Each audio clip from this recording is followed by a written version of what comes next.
오늘의 말씀은 잠언 23장 22에서 25절까지입니다. 구약 939쪽입니다. 봉독하겠습니다. 너를 낳은 아비에게 청종하고 내 늙은 어미를 경히 여기지 말지니라. 진리를 사되 팔전을 말며 지혜와 훈계와 명철도 그리할지니라. 의인의 아비는 크게 즐거울 것이요 지혜로운 자식을 낳은 자는 그로 말미암아 즐거울 것이니라. 내 부모를 즐겁게 하며 너를 낳은 어미를 기쁘게 하라. 아멘. 아멘. 여러분, 우리 말을 배우면서 우리 말에서 외국 말에는 없는데 우리나라 사람들은 자연스럽게 사용하는 그런 말들을 우리가 많이 보게 됩니다. 그 중에 하나가 경우가 있다 없다, 그리고 경우가 아니다, 그런 것이 경우다 하는 그런 말입니다. 그런데 세상에서 가장 경우가 없는 사람이 어떤 사람인가 하고 보면은 항상 이건 경우가 아니지 하면서 다른 사람에게 경우를 따지는 사람들이 세상에서 가장 경우가 없을 그런 가능성이 높습니다. 이 사람은 남에게 받을 사랑과 존중과 배려만을 계산하고 자기가 남에게 베풀 사랑과 존중, 배려는 생각하지 않는 그런 경향이 강하기 때문입니다. 그래서 항상 다른 사람을 보고 경우가 있고 없고를 계산하고 따지는 것입니다. 그런데 반면에 자신 안에 사랑과 존중과 배려가 넘치는 사람, 다른 사람을 사랑하고 존중하고 배려하는 사람은 자신이 남에게 베풀 사랑과 존중, 배려만을 생각을 하게 됩니다. 따라서 진짜 경우가 바른 사람은 다른 사람이 경우 있고 없고를 따질 겨를이 없습니다. 경우가 없는 사람마저도 존중하고 배려하고 사랑하기 때문입니다. 지난주는 어린이 주일이었고 오늘은 어버이 주일입니다. 오늘은 하나님께서 우리에게 주신 부모님의 사랑을 기억하는 그런 주일입니다. 오늘 읽은 말씀에서 지혜자는 너를 낳은 아비에게 청종하고 내 늙은 어미를 경히 여기지 말지니라 라고 당부합니다. 그런데 제가 이 말씀을 읽으면서 딱 눈에 들어오는 것은 너를 낳은 아비라고 하는 말이었습니다. 언뜻 잘 이해가 되지 않죠. 저한테도 그 3명의 자녀가 있는데 그 3 자녀 가운데서 제가 낳은 자녀는 아무도 없고 3명 다 저희 아내가 이렇게 힘들게 낳았습니다. 그런데 왜 하필 너를 낳은 아비라고 얘기했을까? 너를 보살펴준 아버지와 너를 낳은 어미에게 이렇게 얘기했을 텐데 왜 아비라고 했을까? 하지만 이것은 성경에서만 그런 것은 아닌 것 같습니다. 동양의 고전 시경에서도 부에 생하하시고 모에 구가하시니 라고 그렇게 이야기했습니다. 아버지 나를 낳으시고 어머니 나를 기르시니 라고 얘기한 것입니다. 생물학적으로 어머니가 10달 동안 자녀를 잉태해서 낳는다는 것을 몰라서 무지 속에서 한 말이 아니라 아버지가 없으면 내가 있을 수 없다는 그런 뜻입니다. 또 어머님의 극진한 보살핌이 없으면 내가 제대로 커서 이렇게 부모님의 은혜를 깨달아 알 수도 없다는 얘기죠.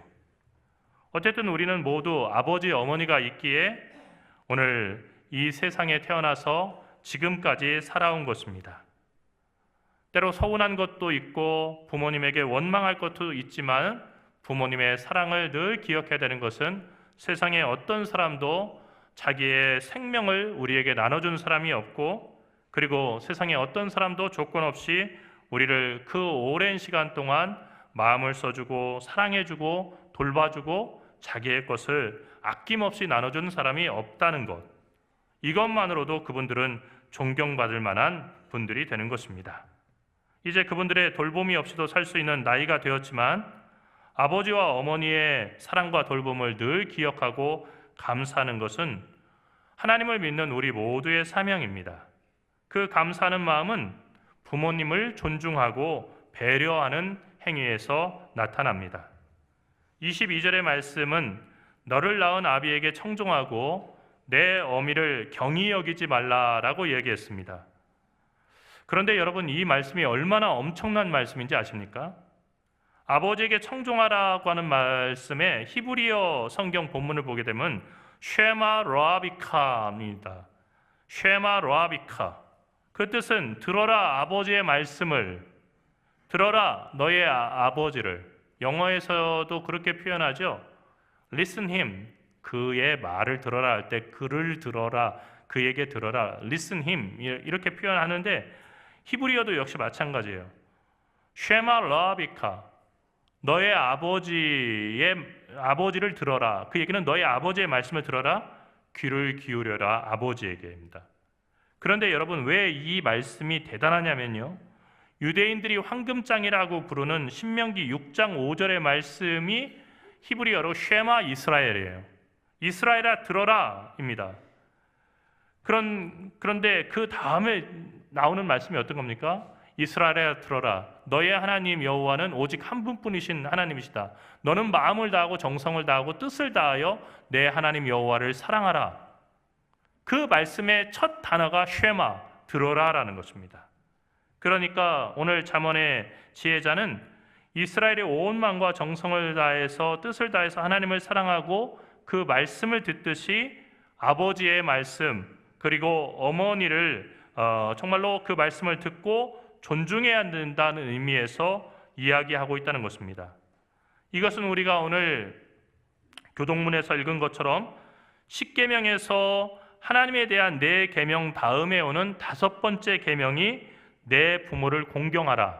그러니까 인간에 대한 첫 번째 계명이자 그리고 정말로 윤리적인 첫 번째 계명이 내 부모를 공경하라로 시작하는 것과 같은 이치입니다. 공경하다라는 히브리어 단어는 카베드의 피엘령인 그 단어인데 그 뜻은 영화롭게 하다, 영광스럽게 하다입니다.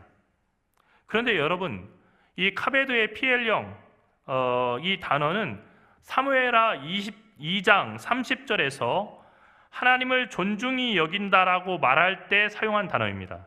그러니까 아무에게나 이 단어를 쓰는 게 아니고 하나님과 우리의 사이의 관계 속에서 하나님을 존중한다라고 할 때 쓰는 단어를 굳이 여기다가 썼다는 거예요.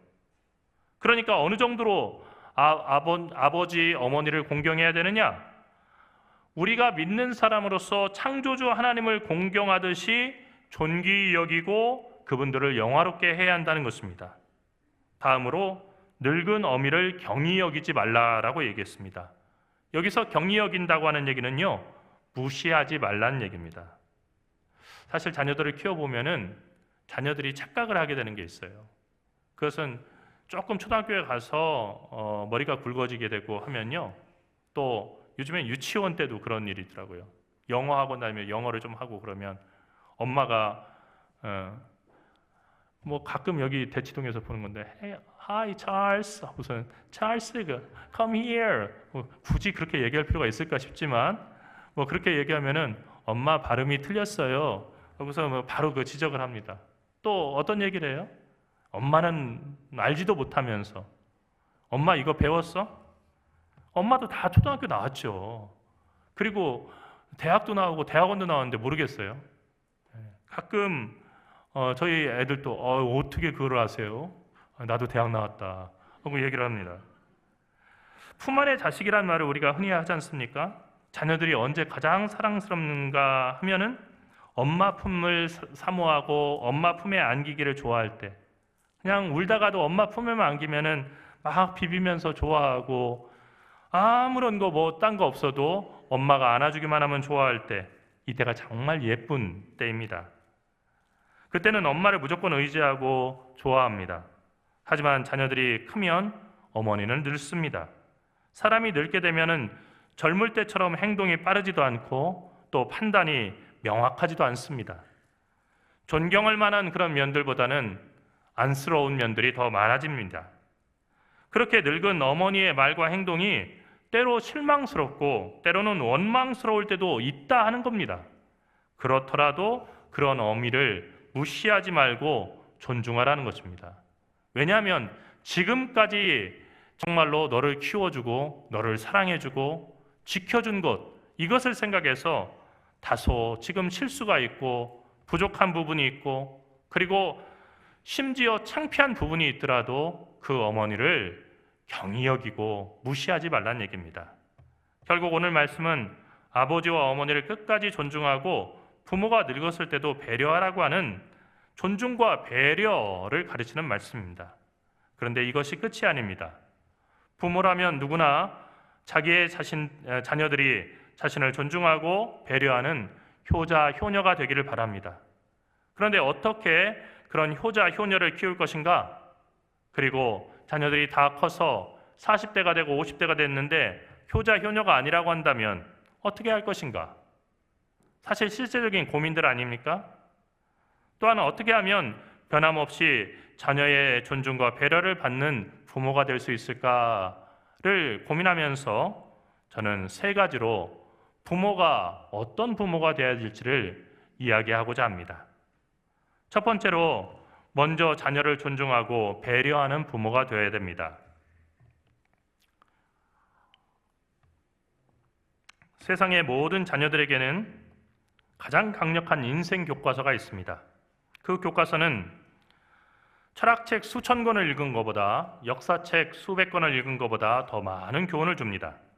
그 교과서는 다른 사람과의 관계 속에서 어떻게 행동하고 말하며 교회 갔다 와서 식탁에서 다른 교우들에 대해서 어떤 이야기를 하며 또 무엇을 중요하게 생각하고 여기며 그리고 사람과의 관계 속에서 손해를 볼지라도 어떤 것은 놓쳐서는 안 되는지 사람됨의 원칙에 대해서 이야기를 해줍니다.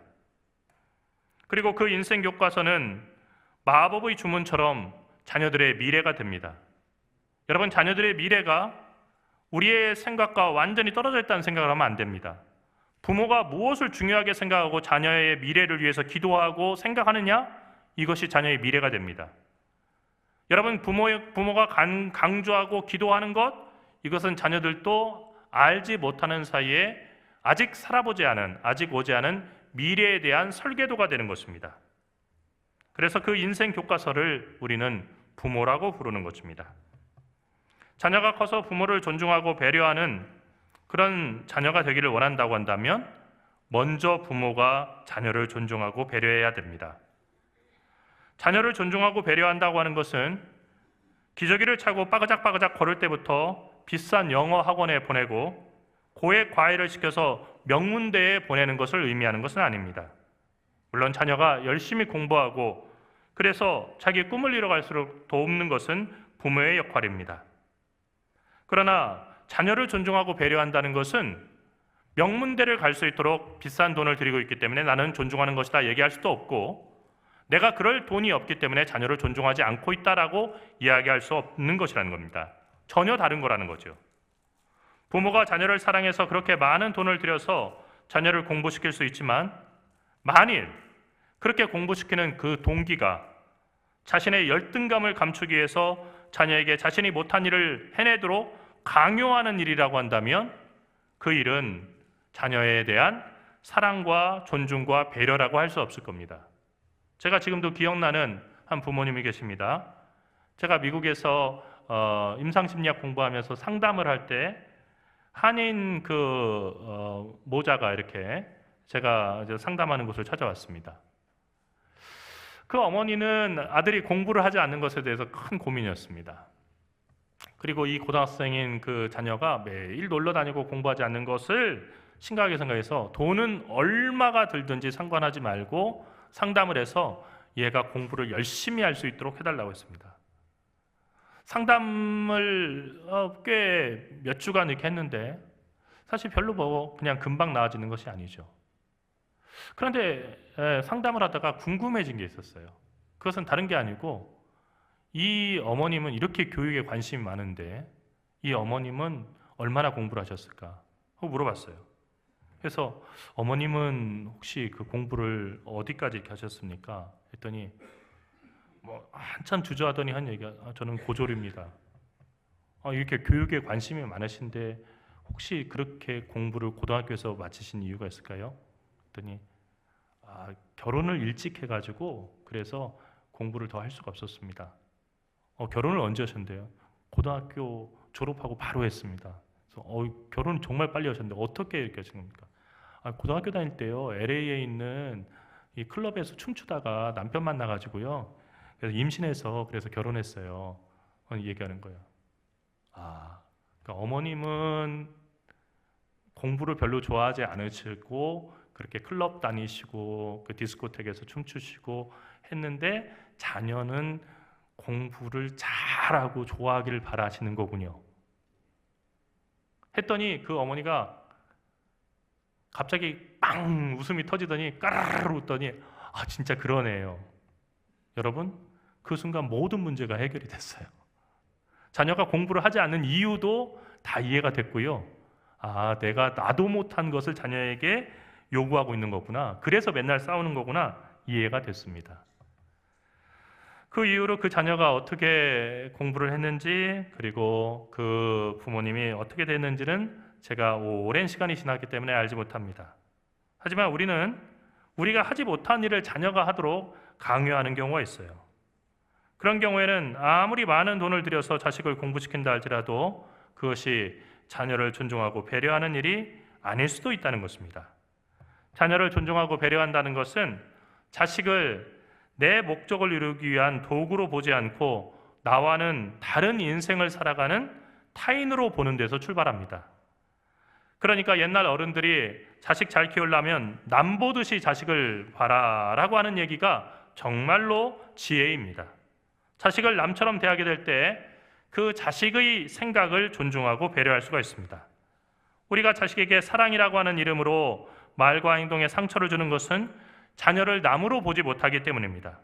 내가 낳았으니까, 나 닮았으니까 내 마음대로 커야 되고 내가 원하는 직업을 가진 자녀가 되어야 그래야 내가 자랑스럽다고 생각하게 될 때 자녀는 망가지게 되는 것입니다. 자녀가 그 기대를 채워주지 못할 때 자녀에게 원망과 미움이 생기고 부모와 자식 간에 갈등이 생기는 것입니다. 자녀를 존중하고 배려한다고 하는 것은 자녀에게 자녀만의 길이 있다는 것을 알고 기다려주는 것입니다. 그러니까 좋은 자녀 교육 그리고 자녀 양육은 기다림에 있습니다. 아무리 내가 보기에 자녀에게 좋은 길이 있다 하더라도 자녀가 하나님께서 그 자녀에게 주신 복된 길을 직접 찾아서 그 길을 걸을 때까지 인내하며 기다려주는 것이 부모의 역할입니다. 자녀는 부모가 자녀를 존중하고 배려한 만큼 부모를 존중하고 배려하게 되어 있습니다. 예수님은 이것을 간단한 말로 요약을 했는데 대접을 받으려면 남을 먼저 대접하라고 그렇게 말씀하셨습니다. 이 말씀이 부모와 자녀의 관계에도 그대로 적용이 됩니다. 그런데 여러분, 자녀를 존중하고 배려하는 것은 생물학적인 부모와 자녀 사이에만 적용되는 윤리가 아닙니다. 교회 안에서도, 여러분의 직장 안에서도, 사회 안에서도 우리는 젊은 자녀 세대의 그 젊은이들 그리고 젊은 성도들을 존중하고 배려해야 됩니다. 특별히 교회 안에서는 늘 아이 보듯이 지적하고 나무라서는 안 됩니다. 제가 목사가 된 다음에 한 가지 결심한 것이 있는데 절대로 내가 앞으로 목회를 할 때 담임 목사가 돼서는 안 되는 그 교회는 부여 동남교회다 이렇게 생각했어요. 그 교회는 제 모교회입니다. 세 가정이 모여서 예배를 드릴 때 한 가정이었었고 지금은 대전로에서 가장 큰 교회가 됐습니다.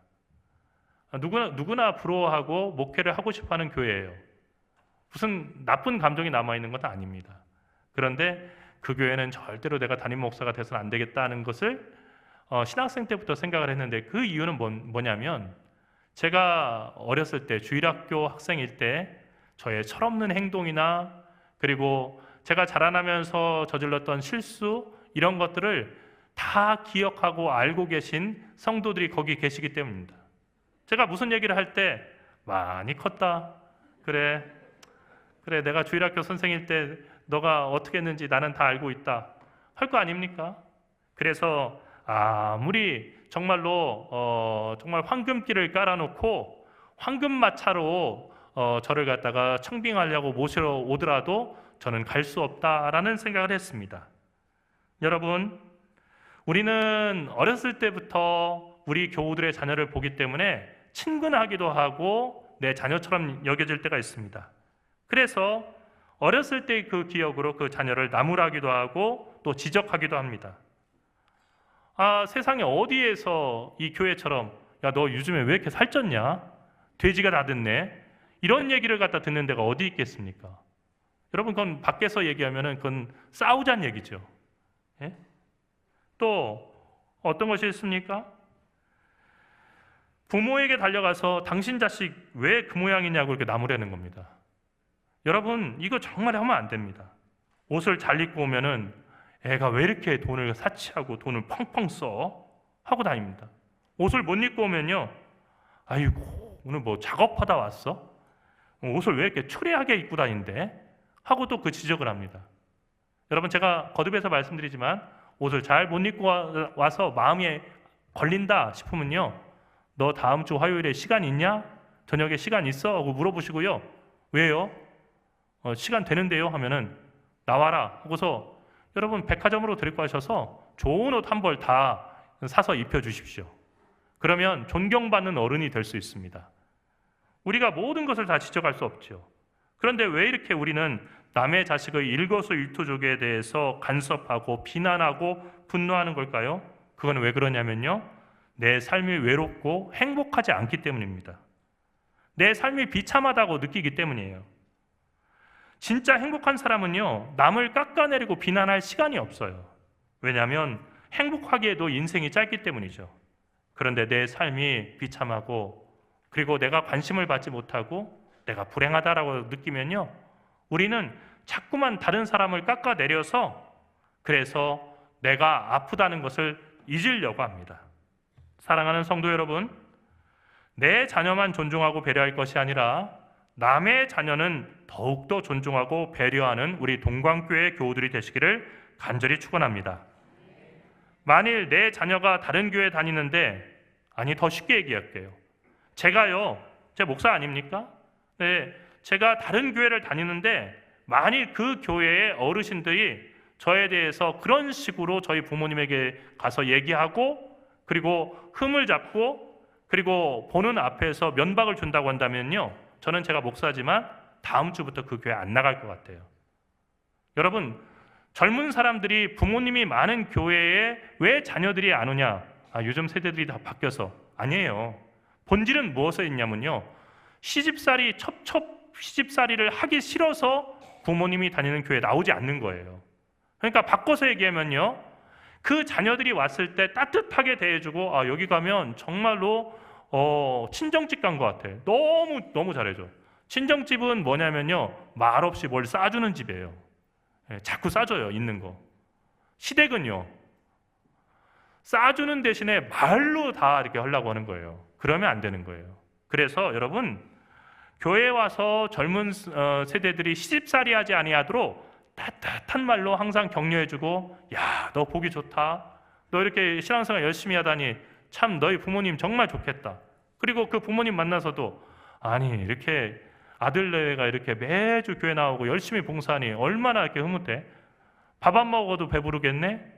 참 그 며느리, 참 그 사람 좋아. 인사도 잘하고 그리고 이렇게 늘 웃는 상이고, 아유 진짜 복덩어리가 들어왔어. 여러분, 그런 얘기를 들으면은 얼마나 그 부모님이 기분이 좋고 그리고 흐뭇하겠어요. 여러분, 그렇게 되는 겁니다. 내가 항상 하는 그 말과 행동이 내 주변에 사람을 모으기도 하고요, 그리고 그 말과 행동 때문에 사람들이 내 주변을 다 떠나기도 하는 겁니다. 가시나무에는 새들이 앉지 않습니다. 가시나무에 앉으면은 가시에 찔려서 상처가 나고 피가 나기 때문입니다. 새들이 앉을 좋은 나무가 되는 것이 항상 아침마다 새들의 노랫소리를 듣고 하루를 시작할 수 있는 비결입니다. 여러분이 받고 싶은 존중과 배려를 먼저 여러분의 자녀나 다른 젊은 세대들에게 베푸십시오. 항상 여러분들에게 그 사랑과 존중과 배려가 돌아오게 될 것입니다. 두 번째로, 미안하다라고 말할 수 있는 부모가 되어야 됩니다. 아무리 큰 실수를 하더라도 진심을 담은 미안하다는 말은 용서와 화해를 불러옵니다. 여러분, 일본 사람들이 자주 하는 얘기가 한국과의 관계 속에서 과거를 갖다 좀 잊어버리고 앞으로 미래지향적으로 가자고 얘기합니다. 왜 니네는 자꾸 과거만 그냥 바라보고 과거 때문에 우리를 미워하냐라고 억울해합니다. 그런데 왜 과거 때문에 그들을 미워합니까? 그 과거에 관해서 일본 사람들이 진심으로 단 한 번도 사과하지 않았기 때문입니다. 아니, 돈도 갖다 주고 우리가 미안하다는 얘기했는데, 그러나 그 바로 다음에 보이는 행동들이 그 말이 진심이 아니었음을 보여주기 때문입니다. 여러분 생각해 보십시오. 한 나라를 35년간 강점하면서 수많은 사람을 죽이고 재산을 다 착취하고 말과 문화를 짓밟고 심지어 초등학생의 어린 소녀들을 위안부로 팔아가서 그래서 거기서 성적인 놀이개로 쓰고 수많은 남녀를 노예 노동자와 탄광 노동자로 부려먹다가 그리고 밥도 제대로 주지 않고 굶어 죽이고 또 청년들을 총알바지로 썼다고 한다면 그 사과는 돈 몇 푼이나 형식적인 미안하다는 말로 끝나서는 안 됩니다. 여러분, 독일 사람들은 유대인들을 2차 세계대전 때 600만 명이나 죽였습니다. 아우슈비츠에서 잔인하게 죽였습니다. 그러나 유대인들은 독일 사람들을 원수로 여기지 않습니다. 유대인들이 미래지향적으로 가기 때문이 아닙니다. 유대인들은 지금도 모사드라고 하는 그 비밀 첩보 기관을 통해서 2차 세계대전 때 유대인들을 학살하는 데 직간접적으로 종사했던 모든 사람들을 남미나 세계 구석구석까지 다 찾아가서 잡아서 전범 재판에 올리고 있습니다. 그리고 철저하게 처벌합니다. 그런 그 이스라엘이 왜 독일을 미워하지 않냐? 독일은 자기들의 미안함을 계속해서 표현하고 있기 때문입니다. 자녀들에게 어떻게 가르치냐면요, 우린 유대인들에게 씻을 수 없는 죄를 저질렀다. 우리는 영원히 미안해야 된다. 너희들도 영원히 미안해야 되고, 그리고 이스라엘이 정말로 행복한 나라가 될 수 있도록 도와야 된다 하고 그것을 말로만 그치는 것이 아니라 실제로 그렇게 하고 있기 때문이에요. 그러니까 이스라엘 입장에서, 유대인들 입장에서 독일을 원수로 여기지 않습니다. 이제는 친구입니다. 과거에 아팠지만은 그러나 그 진심이 전달됐기 때문이죠. 가해자가 피해자에게 진심으로 미안해할 때 그 미안한 마음은 한 번의 말로 끝나서는 안 되고 지속적인 태도가 돼야 되고, 그때 피해자의 마음이 열리고 가해자를 용서할 수 있는 것입니다. 여러분, 우리가 초보 운전 시절에는 모든 운전자가 실수를 저지릅니다. 제가 아는 사모님은요, 목사님들하고 사모님 모임이 있었는데 이제 운전을 배우게 됐어요. 그래서 목사님이 운전대를 갖다 그 사모님에게 허락을 했습니다. 한 번은 목사님들 사모님들이 모여가지고 이제 식사를 하고 헤어지려고 하는데요, 차를 갖다가 저기 주차장에서 주차했는데 사모님이 영국도 아닌데요, 반대편 그 도로로 역주행해서 달려오는 거예요. 와, 그 앞에서 그 트럭이 오는데 겨우 피했는데요, 목사님이 정말로 저는 거기서 정말 가장 그 컬러풀한 그런 말을 들었어요. 사모님에게 너무 놀라니까요, 막 빵 뭐라고 하더니 운전키 내놓으라고, 열쇠 내놓으라고 하고서 정말로 그 사라지듯이 바람과 함께 사라져 버렸습니다. 여러분, 초보 운전 시절엔 누구나 다 실수를 해요. 그런데 부모도 마찬가지입니다. 우리는 자녀를 사랑하면서도 누구나 다 초보 부모이기 때문에 많은 실수를 합니다. 사랑하는 마음을 제대로 표현하지 못합니다. 자녀가 부모의 기대에 미치지 못할 때 잔인할 정도로 차가워집니다. 때로 자녀에게 모진 말과 행동을 해서 그 마음 가운데 깊은 상처를 남기기도 합니다. 더 나아가서 자녀의 실수를 용납하지 못하고 자녀와의 관계를 끊는 부모도 있습니다. 후회 없는 인생이 없듯이 후회 없는 부모는 없습니다. 우리도 다 과거를 되돌아보면 늘 자녀에게 좋은 부모였던 것은 아닙니다. 또 지금도 자녀와 부모의 관계가 남남처럼 된 그런 가정도 있을 것입니다. 이런 경우에 어떻게 될까요? 이왕 이렇게 끝났으니 어쩔 수 없다라고 할까요? 이 관계를 어떻게 회복해야 할까요? 그것은 부모가 먼저 미안하다고 말하는 것입니다. 의도치 않았지만 실수가 있었음을 인정하고 진심으로 자녀에게 사과하는 것입니다. 이것은 부모에게 권위가 떨어지는 일도 아니고 굴욕적인 일도 아닙니다. 더 많이 사랑하는 사람이 더 많이 미안하다는 겁니다.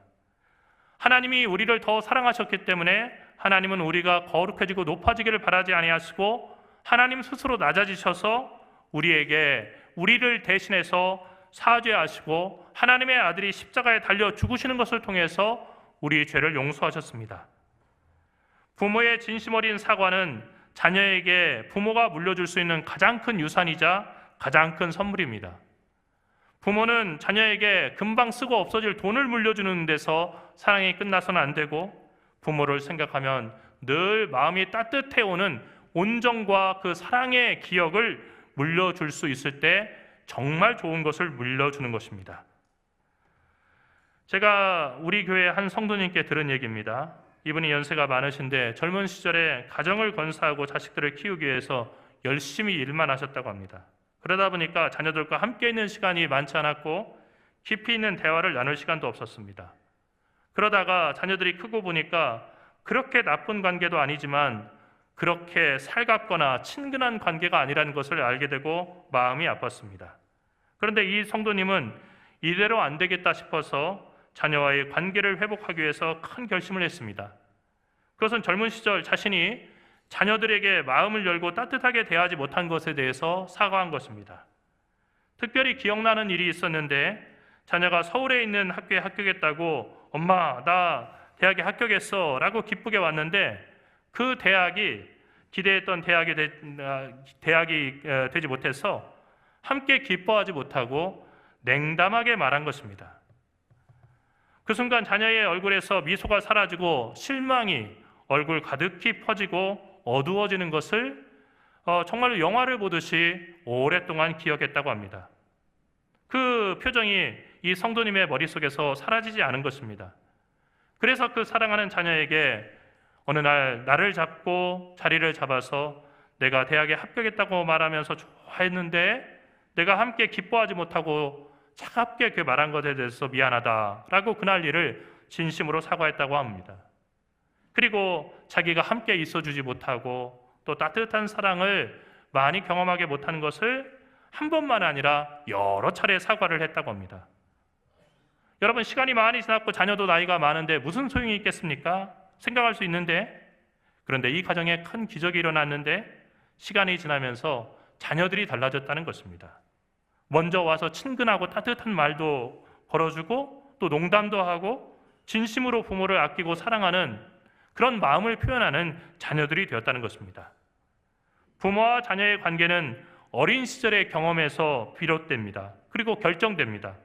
하지만 무지와 실수로 그 관계가 망가졌을 때 그 관계를 회복할 기회가 아직 우리에게 있습니다. 부모가 죽기 전까지는 기회가 있습니다. 죽기 전까지 우리는 자녀와의 관계를 회복해야 합니다. 나는 부모고 너는 자녀다. 그러니 내가 나에게 잘하고 내 감정을 다 맞춰서 행동해야 한다라고 하는 일방적인 태도로는 관계를 회복시킬 수가 없습니다. 하나님께서는 죄인인 인간의 죄를 지적하기 전에 자신의 아들을 낮추셔서 인간이 되게 하시고 인간들의 고난을 십자가 위에서 당하게 하심으로 우리 죄를 용서하시고 우리와 평화를 이루셨습니다. 부모가 낮아질 때, 부모가 미안하다고 말할 때 자녀는 다시 살아날 수가 있습니다.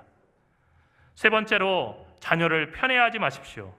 오늘 말씀이 너를 낳은 아비에게 청종하고 내 늙은 어미를 경히 여기지 말라인데 편애하지 말라는 말이 쉽게 연결이 안 될 것입니다. 하지만 이 말씀은 매우 연관이 있는 말씀입니다. 모든 부모가 자녀를 공평하게 사랑하는 것은 아닙니다. 여러분, 제가 수십 년 동안 실험을 해본 게 있는데 10손가락 깨물어서 안 아픈 손가락 없다라고 하는데 제가 이렇게 보면은 엄지손가락은 확실히 덜 아픕니다. 새끼손가락은 확실히 더 아픕니다. 그래서 분명히 더 아픈 손가락이 있습니다. 그런데 여러분, 중요한 것은 더 아픈 손가락이 있다 하더라도 덜 아픈 손가락에도 관심을 보이고 그리고 이 5손가락이 균등하게 관심의 대상이 될 수 있도록 신경을 써야 한다는 것입니다. 하지만 하나님께서 택하신 아브라함과 이삭과 야곱의 가정의 고질적인 문제도 편애였습니다. 편애 때문에 자녀와의 관계에 어려움을 겪었습니다.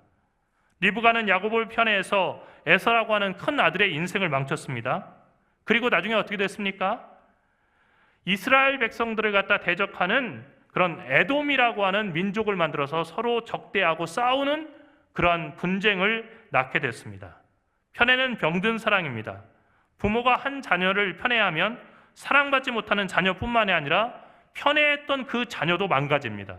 그리고 형제 간의 우애는 영원히 회복 불가능할 정도로 깨어지게 됩니다. 여러분 생각해 보십시오.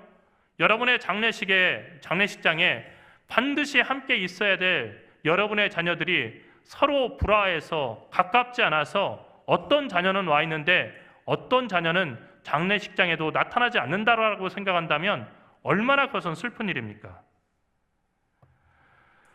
편애가 있는 가정에서는 반드시 소외당하고 버림받는 자녀가 있습니다. 여러분은 모든 자녀의 부모이지 여러분이 편애하는 한 자녀만의 부모가 아니라는 것을 기억하십시오.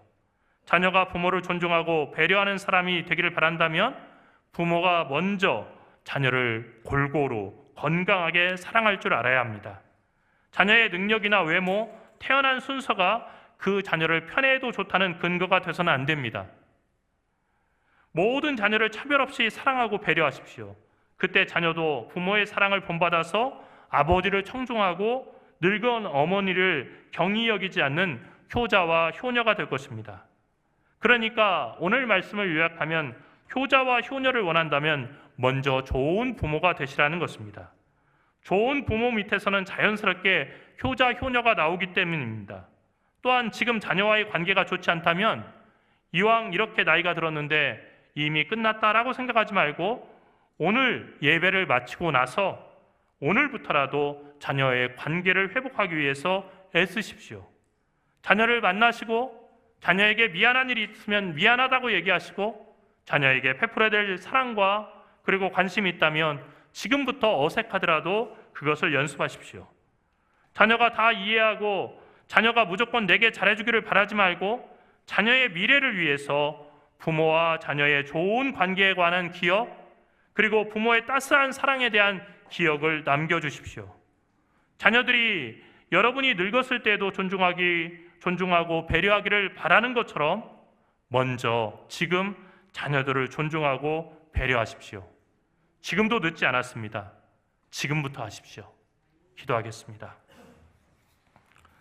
살아계신 하나님 은혜와 사랑을 감사합니다. 사랑하는 부모님을 저희에게 허락하시고 그 부모님의 사랑으로 저희가 이렇게 커서 정말로 주님을 내 입으로 고백하고 예배할 수 있게 하심을 감사드립니다. 우리 사랑하는 부모님들의 남은 여생을 축복하여 주시옵시고 안나와 시므온처럼 끝까지 주님의 전을 가까이 하고 주님을 예배하고 기도하다가 믿음의 사람으로 주님 앞에 설 수 있도록 인도하여 주시옵소서. 또한 병상에 있어서 질병 때문에 이 자리에 함께하지 못한 우리 교회 어르신들을 위해서 기도합니다. 그 외로움의 자리에 주님 함께하여 주시옵시고 믿음이 잃지 않도록 인도하여 주시옵시며 하나님 건강한 모습으로 회복되어서 다시 이 예배의 자리에 함께할 수 있도록 인도하여 주시옵소서. 우리 부모님을 존중하고 배려하라는 주의 그 당부와 명령을 잊지 않고 우리 모두가 효자되고 효녀되는 그런 동광교회 되게 인도하여 주시옵소서. 사랑하시는 우리 주 예수 그리스도의 이름으로 간절히 기도리옵나이다.